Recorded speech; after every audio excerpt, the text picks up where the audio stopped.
बहुत सारे भाई मेरे से पूछ रहे थे कि स्ट्रॉबेरी के बारे में बताओ। हमने स्ट्रॉबेरी घर पर लगा तो रखी है, लेकिन वो फ्रूट है वो नहीं दे रही है और हमारे स्ट्रॉबेरी के प्लांट है वो मरते जा रहे हैं।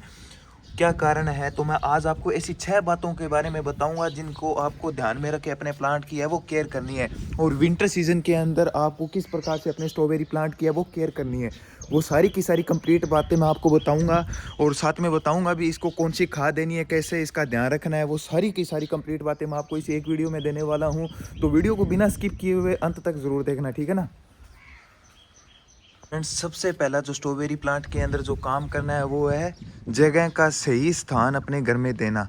मतलब जगह का है वो चुनाव करना। तो सबसे पहले आपको ये करना है भी आपके घर में वो जगह तय करनी है जहाँ पे कम से कम है वो 6 से 8 घंटे की है वो डायरेक्ट सनलाइट मिले, क्योंकि स्ट्रॉबेरी प्लांट को अच्छी धूप की है वो ज़रूरत होती है। हालांकि आपको पता है सर्दियों के टाइम में जो धूप है वो बहुत ही कम है वो निकलती है। तो आप मेरे घर में देख सकते हो कि यहाँ पे मैं अगर नहीं रख सकता, इधर मैं नहीं रख सकता, इधर अपने जो घर की है वो छाया रहती है, इसीलिए जहाँ पे मैंने उनको वहाँ पे रख रखा है जहाँ पे पूरे दिन की है वो सनलाइट है वो रहती है। कम से कम इन प्लांट को धूप निकलने के बाद 6 से 7 घंटे की है वो सनलाइट मिलती है। यहाँ से सूरज निकलता है, ऐसे ऐसे ऐसे करके आता है, तब तक इनको है शाम तक है वो धूप मिलती है। अच्छी धूप अपने प्लांट को मिलनी चाहिए। और फिर आपके स्ट्रॉबेरी प्लांट का जो फ्रूट का साइज़ है वो देखना। आप मेरे हाथ के अकॉर्डिंग देख सकते हो इसका जो फ्रूट का साइज़ है वो कितना बड़ा आ रहा है, और इसके जो फ्लावरिंग है वो भी काफ़ी अच्छे से हो रही है, वो भी आप देख रहे होंगे। ये देखा है, तो ये चीज़ आपको बहुत ही काम आने वाली है। तो सबसे पहला काम ये करना है भी आपके प्लांट को ऐसी जगह पे रखना है जहाँ पे 6 से 7 घंटे की धूप मिले। सेकंड काम, आपको पता है कि अभी कोहरे का टाइम चल रहा है और बहुत ज़्यादा धुंध है वो आती है। तो शाम के टाइम को आपको इस प्रकार से जो ये पॉली हाउस मैंने बना रखा है स्पेशल इनके लिए, इससे इनको कवर करना है। क्यों कवर करना है? क्योंकि इनका जो स्ट्रॉ होता है ना, जिसे जहाँ से इनके जो लीव्स है वो निकलती है, जो पत्तियाँ हैं जहाँ से निकलती है, जहाँ से ये जो फूल है वो निकलते हैं, जहाँ से ये फ्रूट बनते हैं, वहाँ पे पानी नहीं जाना चाहिए। मेन काम ये रहता है स्ट्रॉबेरी प्लांट के अंदर, ठीक है ना। अगर वहाँ पे एनी टाइम पानी जाएगा, ओस की बूंदें वहाँ पे जाएगी, तो आपका प्लांट है वो गलने लग जाएगा, इनकी जड़ों में रूट रोट हो जाएगा, आपके प्लांट को है वो फंगस लग जाएगा। तो इस स्थिति के अंदर आपको क्या करना है कि आपके प्लांट को इस प्रकार से कोई पॉली हाउस से उसको कवर करना है, और ओस की बूंद आप ये देख सकते हो सारी की सारी ऊपर ही इकट्ठी हो जाएगी, ठीक है।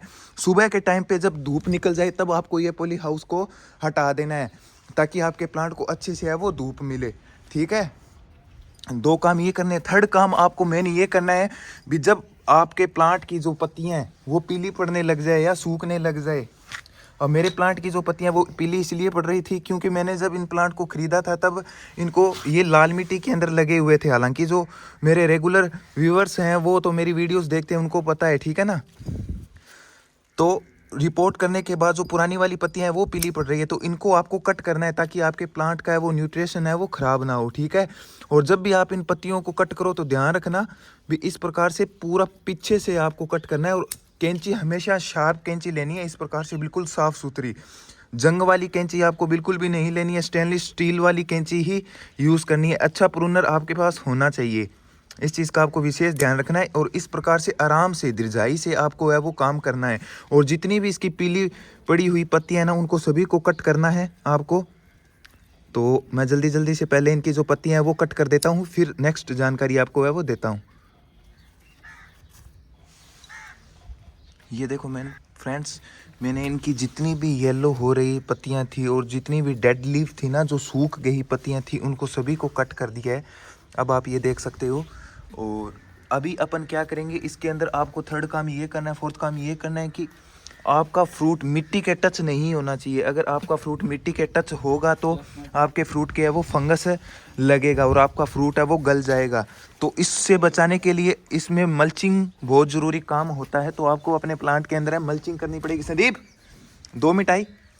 तो आपको मल्चिंग बहुत वो करनी पड़ेगी। तो मल्चिंग आप सूखी पत्तों से भी कर सकते हो। अगर आपने ज़मीन पर अपने प्लांट लगा रखी है तो आप प्लांट के चारों तरफ, यानी कि जो स्ट्रॉबेरी का स्ट्रॉ होता है ना, जहाँ से ये पत्तियाँ वगैरह निकलती है, इसके चारों तरफ आप सूखी पत्तियाँ भी लगा सकते हो, सूखे घास भी लगा सकते हो, और जो पराली होती है वो भी लगा सकते हो। अगर आप पॉलीथीन है आपके पास तो वो भी लगा सकते हो, और अगर आपके पास लकड़ी का बुरादा है तो वो लकड़ी का बुरादा भी आप लगा सकते हो, ताकि डायरेक्ट मिट्टी के टच में आपका फ्रूट है वो ना जाए और आपके फ्रूट है वो अच्छे से है वो पके।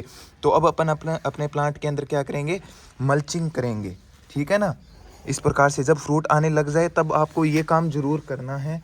तो अभी अपन प्लांट के अंदर है मल्चिंग करेंगे बढ़िया वाली, इस प्रकार से। ये लो जी, ऐसे चारों तरफ है वो, इसके नीचे ये लगा देंगे, ये लो। तो आपका फ्रूट है वो ख़राब नहीं होगा, ठीक है। और एक बात का आपको और ध्यान रखना है, फिफ्थ बात ये है कि आपको सर्दियों के टाइम में पानी का है वो बहुत ध्यान रखना पड़ेगा। जी हाँ, भी ओवर वाटरिंग आपको अपने प्लांट के अंदर बिल्कुल भी नहीं करनी है। आपके प्लांट की मिट्टी सूख जाए, ऊपर से आप देख लेना अपने प्लांट की जो मिट्टी ऊपर से कम 2 अंगुलियों तक सूख जाए ना, तब ही आपको पानी देना है। अगर आप अपने प्लांट के अंदर ओवर वाटरिंग करोगे तो आपका प्लांट है वो बहुत जल्दी ही मर जाएगा, ठीक है। मिट्टी सूखने के बाद ही आपको अपने प्लांट के अंदर है वो पानी देना है, इस चीज़ का भी आपको विशेष ध्यान रखना होगा। तो जल्दी से मैं इसके सभी प्लांट के नीचे है वो मल्चिंग कर देता हूँ, फिर आपको मैं दिखाता हूँ, ठीक है ना।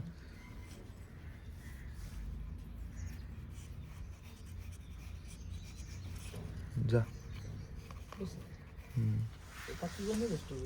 ये देखो फ्रेंड्स, मैंने अपने प्लांट के अंदर अच्छे से है वो मल्चिंग भी कर दी है। अब अपना जो भी फ्रूट आएगा ना वो डायरेक्ट मिट्टी के टच में नहीं आएगा, क्योंकि स्ट्रॉबेरी के प्लांट के जब फ्रूट आता है ना वो इस प्रकार से, ये देख सकते हो आप, डायरेक्ट मिट्टी के टच में आता है। ये देखो, अगर ये मिट्टी के टच में पड़ा रहेगा ना तो आपका फ्रूट है वो सड़ जाएगा, उसके अच्छे से फ्रूटिंग है वो नहीं होगी, ठीक है ना। तो ये काम आपको करना है भी, आपके प्लांट में मल्चिंग बहुत इंपॉर्टेंट चीज़ है, इसको आपको ज़रूर करना है, ठीक है। और पानी देने का तरीका मैं आपको बता देता हूँ भी, ओवर वाटरिंग से भी बचोगे आप। पानी जब दो, जब इसकी मिट्टी सूख जाए, और पानी आप ऐसे देना, आप अगर डायरेक्ट ऐसे भर के पानी दोगे ना तो आपके स्ट्रो के भी पानी है वो जाएगा स्ट्रो में, ऐसे डायरेक्ट गमला भर के आपको नहीं देना है। आप ड्रिप सिस्टम से है वो पानी देना, ड्रिप इरिगेशन से। अगर आपके पास ड्रिप सिस्टम वाला सीन नहीं है तो एक काम करना, जो बोतल होती है प्लास्टिक की बोतल, उसको सुराख से उसके पानी देना, मतलब बोतल को उल्टा करके उसके नीचे सुराख कर देना, और आधा लीटर 1 लीटर जितने पोट में पानी डालते हैं उतना पानी उसको देना है। तो ऐसे सुराख करके और उसको उल्टा रख देना इसके अंदर, फिर वो धीरे धीरे अपने प्लांट के अंदर अच्छे से पानी मिल जाएगा। और उसके अंदर आप फर्टिलाइज़र या कोई खाद देनी है तो जब भी आप अपने प्लांट को रिपोर्ट वगैरह करो उस टाइम आप इसके अंदर वर्मी कंपोस्ट मिक्स है वो ज़रूर कर लेना। और इसको फर्टिलाइज़र आप सीविड का फर्टिलाइज़र है वो देना, ठीक है। ऐसा फर्टिलाइज़र आपको नहीं देना है जिससे आपके प्लांट के अंदर है वो फंगस आए, ठीक है। तो इन चीज़ों का आपको है वो विशेष ध्यान रखना है। तो मैंने इसकी जितनी भी ज़रूरी बातें थी वो बता दी है। और सबसे महत्वपूर्ण काम यही करना है भी, आपको इसको अच्छी सनलाइट के अंदर रखना है। अच्छी सनलाइट के अंदर रखोगे तो ही इसके जो अच्छे वाले फ्रूट है वो आएंगे, फिर ही इसके जो स्ट्रो है वो लंबे जाएंगे, और फिर ही इसको जो फ्लावरिंग है वो करेगी। और सुबह के टाइम अगर शाम को आप कोहरे से बचाने के लिए जो पॉली हाउस का यूज़ करोगे, उस पॉली हाउस को आपको सुबह हटाना पड़ेगा। अगर आप नहीं हटाओगे तो आपके प्लांट के अंदर है वो फ्रूट नहीं बनेगा। तो लगभग जो इसकी मोस्ट इम्पोर्टेंट जानकारियाँ थी वो मैंने आपको दे दी है, आप ये देख सकते हो। और अच्छे से मैंने प्लांट की है वो साफ़ सफाई भी है कर दी है। तो ऐसी जानकारी के लिए आप मेरे पेज को वो फॉलो एंड सब्सक्राइब ज़रूर कर देना, ठीक है। और जो भी भाई नए आए हैं वो तो ज़रूर करके ही जाना। और मैंने गुलाब के पौधों में भी गुड़ाई है वो कर दी है 2 दिन से, आप ये देख सकते हो। और जब भी आपके प्लांट के अंदर काई आ जाए तो उसके अंदर गुड़ाई आप ज़रूर कर देना, मिट्टी के अंदर गुड़ाई करके ही आपको पानी देना है। और पानी तब देना है जब मिट्टी सूख जाए, उससे पहले आपको पानी नहीं देना है, ठीक है। उससे आप फिर आपके जो सर्दियों में प्लांट है वो अच्छे से ग्रो होंगे। और अब की बार जो गुलाब के पौधे लगाए थे वो आप ये देख सकते हो, इनको भी मैंने धूप के अंदर है वो रख दिया है। तो अब ये भी धीरे धीरे अच्छे से है वो ग्रो होंगे, और इनका भी रिज़ल्ट आपको जल्द ही दिखाऊँगा। और ये मेरे पिछले साल वाले प्लांट है जो काफ़ी अच्छे से ग्रो हो रहे हैं। ये देखो, प्रत्येक ब्रांचेस पे अलग कलर के जो फ्लावर है वो आ रहे हैं। यहाँ पे ऑरेंज कलर का है, यहाँ पे पिंक कलर का है, और यहाँ पे लाइट पिंक कलर का है, आप ये देख सकते हो। और इधर देखो कितने अच्छे से ये ग्रो हो रहा है। इसके जो फ्लावर का कलर भी आपको पता हो चल रहा होगा, येलो में रेड शेड आ रहा है। और एक ये देखो काफ़ी बढ़िया फ्लावर है, और एक ये देखो कितना सुंदर फ्लावर है। और इसके यहाँ पे रेड कलर का फ्लावर आएगा, ये देख लेना। और ये देखो येलो कलर के जो मेरे हाथ के अकॉर्डिंग आपको नज़र आ रहा होगा भी, कितने बड़े बड़े फ्लावर हैं ये देखो।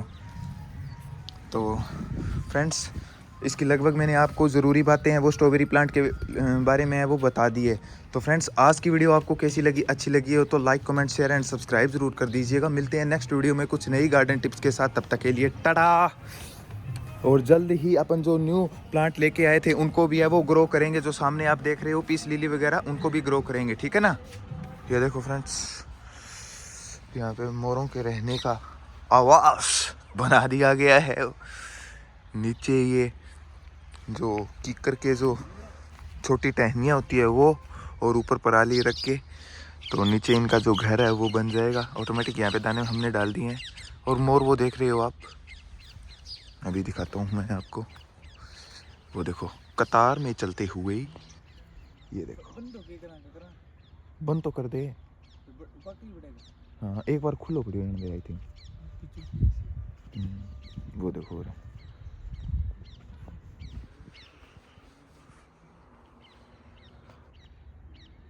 वो रे।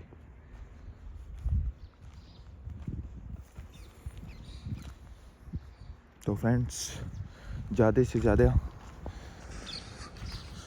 जीव रक्षा कीजिए। अगर आपके गांव में या आपके घर में या किसी के पास बतख और मोर हैं तो हमें बताना, हमें चाहिए गांव के लिए